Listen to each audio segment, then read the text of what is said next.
부동산 관련 대출과 투자 등을 더한 부동산 금융 위험 노출액이 최근 10년 동안 2,900조 원에 육박하는 것으로 나타났습니다.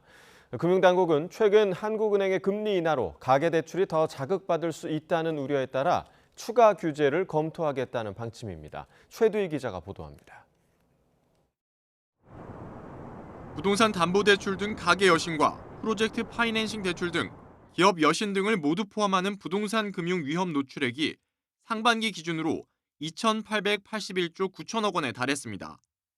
지난 10년 사이 2배 가까이 증가한 건데 이 가운데 가계대출 비중이 전체의 절반에 육박했습니다.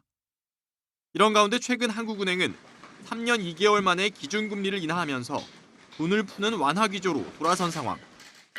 금융당국은 이 같은 금리 인하가 가계부채로 번질 가능성을 차단하는 데 고심하고 있습니다.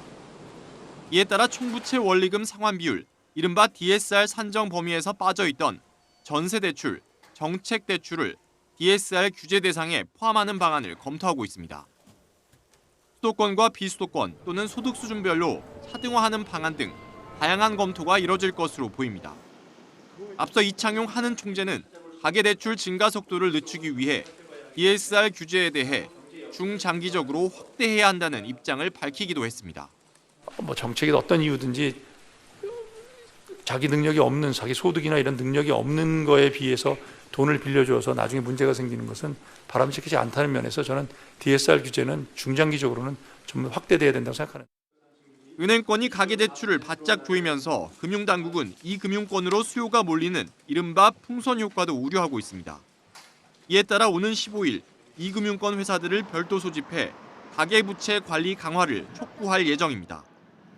만약 이 금융권으로 대출 수요가 몰린다면 가계부채 속도 조절에 걸림돌이 될 수 있다는 우려가 일고 있는 만큼 금융당국은 가계부채 관리에 만전을 기하겠다는 방침입니다. YTN 최두희입니다.